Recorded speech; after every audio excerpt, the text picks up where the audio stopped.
habíamos prometido hacer una charla con un infectólogo.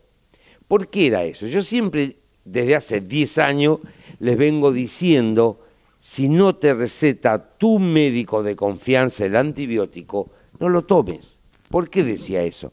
Porque yo veía, cuando hacía cola en una farmacia para comprar algún medicamento o interrogando en el consultorio, de que sí, doctor, me dolía la garganta, compré amoxidal, compré antibiótico, no me hizo nada, estoy igual, vengo a ver lo que me pasa. Ese hecho de haber tomado antibióticos sin haber tenido una bacteria para matar es gravísimo para tu organismo, porque vos no podés ir a la farmacia y comprar cualquier antibiótico por las dudas. Lo malito es que también lo comprás en jarabe para los chicos. Entonces llega un momento en que ese antibiótico, cuando vos verdaderamente tenga una infección, no te va a hacer caso. Y vas a necesitar uno de muchísimo más poder. Y como mata las bacterias, también puede matar otro tipo de célula. Por eso que todas esas dudas que tenemos, la queremos charlar con un infectólogo, que a partir de este año tenemos la suerte de tenerlo aquí en Lincoln y también lo tenemos en el Hospital de General Pinto. Me estoy refiriendo al doctor Enzo Labarra. Doctor Labarra, muy buenas noches, muchísimas gracias por la nota. Por favor, buenas noches. Bueno, queremos que nos explique un poquitito sobre tu especialidad y sobre qué pasa con la gente si cada vez que tose o tiene gripe o le duele la garganta van derecho a comprar los antibióticos. Bueno, la autoprescripción o la prescripción por el farmacéutico no solamente implica los antibióticos, sin duda los antibióticos son uno de los principales antibióticos que se indican, que se venden sin una prescripción médica. El problema particular no solamente tiene repercusión en el paciente, en la persona que lo va a comprar, sino que también tiene una repercusión a nivel poblacional, en algo que más macroscópico, que escapa al individuo. Particularmente hablando del individuo, es bien lo que explicó usted, que es que muchas veces se usa un antibiótico innecesariamente, muchas veces la infección o el cuadro que presentaba el paciente no necesitaban de un antibiótico, bien, y la utilización innecesaria de ese antibiótico lo que va a hacer es que en el futuro, cuando realmente necesite un antibiótico, es posible que ese antibiótico quede descartado de las posibilidades terapéuticas. ¿Por qué? Porque los gérmenes son seres vivos, se ajustan a las presiones que tienen en el medio, y el antibiótico viene a hacer eso, justamente, una presión que se genera sobre este microorganismo que puede volverse resistente. ¿Qué quiere decir resistente? Que el antibiótico no le hace efecto. Entonces, una vez que el antibiótico no le hace efecto, ese antibiótico queda descartado para poder ser usado en la persona. Nosotros vemos en el consultorio que además de los amoxidal y los antibióticos comunes para las vías respiratorias o el dolor de garganta, hay muchísima gente que viene de otra época medicándose con medicación para la infección urinaria, que el primer ardor de vejiga ya compró una marca muy conocida, pero llega un momento que la toman como agua, y el otro problema, que la toman 2 o 3 días y la dejan. Entonces, ¿qué pasa cuando uno se automedica en el organismo y qué pasa cuando lo toma un tiempo que no es necesario para matar ese bichito? Bueno, hablando de resistencia bacteriana, el desarrollo de resistencia por parte de las bacterias, quizá la infección urinaria sea el mejor ejemplo para esto, porque es más factible que una bacteria se vuelva resistente y no utilice a un antibiótico cuando los esquemas no se hacen en forma completa. O sea que un tratamiento corto favorece el desarrollo de resistencia por la bacteria, no termina de curar el cuadro y hace que sea más fácil que vuelva la infección y que no se puede usar ese antibiótico. Particularmente este antibiótico que se receta muy frecuentemente es uno de los que más fácilmente hace resistencia. Bien, y por otro lado es un antibiótico muy importante para usar en infecciones más severas. Entonces, haciendo uso indiscriminado de este antibiótico, lo único que se logra es generar mucha resistencia, y esto es donde se ve involucrada la población en general. Estas bacterias que nosotros tenemos, que producen infecciones urinarias y que producen otro tipo de infecciones, no solamente no son propias, sino que nosotros, a través del contacto con otras personas, las intercambiamos. Y esta resistencia que se genera en un individuo, que empiezan en un individuo, después se extrapolan a la población. Entonces encontramos en la población que hay resistencia a este antibiótico en personas que nunca tomaron el antibiótico. Y ese es un problema actual, quizá uno de los mayores problemas que tiene la infectología hoy en día, que es el desarrollo de gérmenes multiresistentes, que son aquellos gérmenes que son muy difíciles de tratar con antibióticos porque tienen muy pocas posibilidades de usar antibióticos. Bien, y eso, bueno, se evidencia muy fácil cuando uno hace estudios, en el caso particular de las infecciones urinarias, es muy fácil estudiar la tasa de resistencia en la población, porque esto lo sabemos del Hospital del INCO, lo sabemos en el Hospital de Pinto, donde si analizamos todos los exámenes de orinas que se hicieron con los rescates de bacterias, con el antibiograma, que el antibiograma es lo que nos dice la sensibilidad, o sea, los antibióticos que podemos usar, vemos que existen tasas de resistencia muy altas y que esas tasas de resistencia tan altas solamente están dadas por el uso indiscriminado de antibióticos.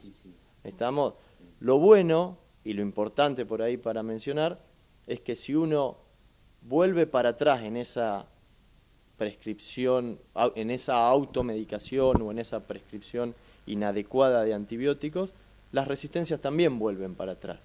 Entonces, una de las mayores herramientas que se trata de utilizar para no desarrollar y para que vuelvan atrás estas bacterias multiresistentes es el uso racional de antibióticos. Y el uso racional de antibióticos sin duda requiere de que el antibiótico sea prescripto por un médico, que sea prescripto en lo posible dirigido a un cultivo bacteriano. Claro. No quiere decir que uno tiene que esperar a tener la muestra con el rescate bacteriano para empezar el antibiótico, pero sí tomar la muestra, ya sea de orina, de fauces cuando hay una faringitis, para saber precisamente cuál es el germen y poder dar el mejor antibiótico. Claro. Vos acabás de decir algo muy importante que lo vamos a repetir a la población.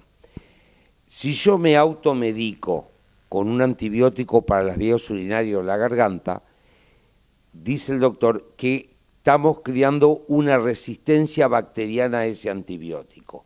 Eso quiere decir que cuando verdaderamente lo necesita, los bichitos van a seguir viviendo. Si en vez de tomarlo 7 días como corresponde un antibiótico, lo tomás 3, ese bichito también cría una resistencia contra ese antibiótico. Pero lo malo, y que recién lo contó el doctor Labarra, es de que esa inmunidad, esa fortaleza de la bacteria para ser resistente a ese antibiótico, esa bacteria se lo va a transmitir a otra persona. Es decir, si vos te automedicás y ese bichito sigue viviendo porque lo mataste mal y creaste una resistencia, esa resistencia la podés transmitir. Todo esto lo queremos hacer porque estamos viendo muchísima resistencia en los tratamientos con antibióticos, sobre todo en la tercera edad con la infección urinaria. Es tremendo porque durante toda su vida estuvieron automedicándose en el menor ardor para orinar. Y entonces si encima lo vamos a transmitir que ese bichito sea de esa forma, cuando pedimos antibiograma, vemos en la lista que la mayoría dice que no es sensible. Sí, sin duda el tema de la tercera edad tiene que ver con la acumulación de tratamientos. O sea, llegado mientras más tiempo pasa, más probabilidad hay de que uno reciba antibióticos y las bacterias se mantienen resistentes a lo largo del tiempo. Y realmente genera un problema porque después nos encontramos con una situación con un paciente ya sea de manejo ambulatorio o que requiere una internación donde uno tiene que elegir antibióticos que tienen que ser más potentes, pero en general esa potencia aumentada se ve acompañada de mayores efectos adversos, digamos, de drogas con menor tolerancia y con costos más elevados. Lo cual lleva al otro problema, que no deja de ser un problema para la población general, que los costos en salud se incrementan. Bien, con lo cual, quizá en un contexto donde uno tiene que priorizar cosas en base a un presupuesto, el ahorro en antibióticos es muy importante y puede favorecer que ese dinero que se ahorra quizá en el uso de antibióticos se pueda dirigir a otro sector. Sí, lo que vos estás diciendo es cierto. Hemos visto el año pasado neumopatía que se la estaban medicando con un antibiótico muy simple y muy común, pero que al tercer día, al pedir las placas de control o al cuarto día y el enfermo seguir con dificultad respiratoria, teníamos que cambiar automáticamente de remedio, porque el que le estábamos dando ya tenía una resistencia bacteriana en el enfermo. Entonces, el enfermo en vez de estar 6 días, tiene que estar 10 días internado, porque al tercer día tenés que comenzar otro tipo de tratamiento.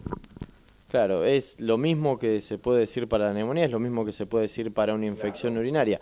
En general no tiene que ver tanto con en que un mismo individuo se hayan usado varios esquemas antibióticos, sino que tiene que ver con una cuestión poblacional. El uso excesivo, inadecuado de antibióticos hace que las bacterias de la comunidad empiecen a ser resistentes. Y bueno, y tiene que pasar esto, de empezar a usar otro tipo de antibióticos. Sí. Lamentablemente, muchas veces uno se da cuenta ya cuando han pasado varios días de tratamiento, porque existen los que son los tratamientos empíricos iniciales. Uno sabe que para una infección urinaria, para una neumonía, para una infección en la piel, se empieza con un determinado antibiótico. Bien, los cambios de los últimos años, el desarrollo de resistencia hace que esos tratamientos empíricos iniciales, el que se elige al principio, hayan quedado obsoletos. Claro. Entonces, ¿cuál es lo que se ve finalmente? Que el tratamiento efectivo, o sea, con el antibiótico efectivo, termina iniciándose varios días después. Porque los primeros días donde se usó un antibiótico que no sirve, claro. No contaron como tratamiento. Claro, ¿se entiende? Claro, sí, se entiende. Quizá un ejemplo muy claro de esto son las infecciones en piel, que en el periodo de verano son tan comunes. Típicamente las infecciones en piel, quizá la mitad de ellas las producía una bacteria, el Staphylococcus aureus, que era sensible la mayoría de las veces, si no todas las veces, a la cefalexina, un antibiótico muy común y muy efectivo. En el último tiempo se ha desarrollado algo que se llama meticillinoresistencia, que confiere resistencia justamente a la cefalexina. Y muchos médicos siguen usando, o en algunas situaciones se usa cefalexina. Y uno ve que no tiene respuesta, y cuando va a tomar una muestra ve que existe esta resistencia. Sí. Entonces, ¿qué pasa? Los tratamientos se terminan empezando 3, 4 días después, y uno tiene que empezar a echar mano a antibióticos más costosos para el paciente. Y también a veces más tóxico y más poderoso. Con otros efectos adversos. Yo me acuerdo de la facultad en la época que estudiábamos, el profesor siempre nos decían, cuando van a usar antibiótico, tiren con aire comprimido. Vos ves un enfermo tirar aire comprimido. Se refería a darle un remedio suave, tranqui, y no le tires con un cañón. Es decir, un cañón vendría a ser un antibiótico de alta generación, carísimo y a veces hepatotóxico. ¿Qué significa y qué es una infección interhospitalaria?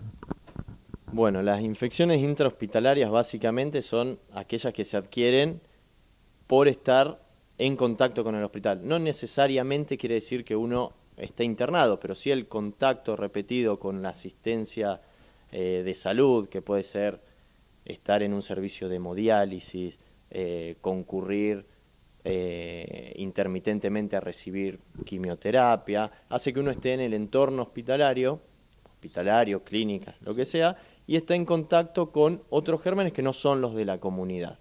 Bien, bacterias, virus, bacterias más complejas, hongos, que se encuentran habitando el ambiente hospitalario y que pueden hacer que en personas con susceptibilidades mayores que la población general, como son los pacientes que se internan, adquieran estas infecciones. Bien, esto ocurre hasta en los centros de mayor complejidad y que invierten mucho tiempo y dinero en evitar este tipo de infecciones. Es algo muy difícil de lograr que lleguen a tasas cero, o sea, que no exista ninguna, porque los pacientes que concurran a los hospitales tienen susceptibilidades y en el hospital hay gérmenes que no se encuentran en otros lugares que son más agresivos. Entonces, las infecciones intrahospitalarias siempre existen, pero hay medidas para tomar para evitar que se desarrollen en cantidades excesivas, digamos, ¿no? Sí, sí. Dentro de ellas son medidas muy simples. La principal, la más importante, es la prevención, o sea, no tener hospitalizado a un paciente que no lo necesita. Muchas veces se ve por parte del paciente que prefieren estar más tiempo internado, Sí, que cuando uno le da... O la familia te lo pide, doctor, déjelo 2 días más, por favor, hasta que acomodemos la habitación, ¿viste? La duración de la internación sin duda es un factor de riesgo mayor para el desarrollo de infecciones intrahospitalarias. A más tiempo de internación, más exposición y más riesgo de desarrollo de infecciones. Entonces, es importante que entiendan, sobre todo los familiares, es cierto, los familiares de los pacientes, que el beneficio de la internación es sobre todo al principio de la internación, quizá. Y a medida que transcurre el tiempo, el beneficio de la internación disminuye y el riesgo de infección aumenta. Claro. Entonces, es importante que entiendan estos tiempos y que muchas veces el alta se da para evitar el desarrollo de infecciones intrahospitalarias. Sí, sí, sí, Bien. Sí.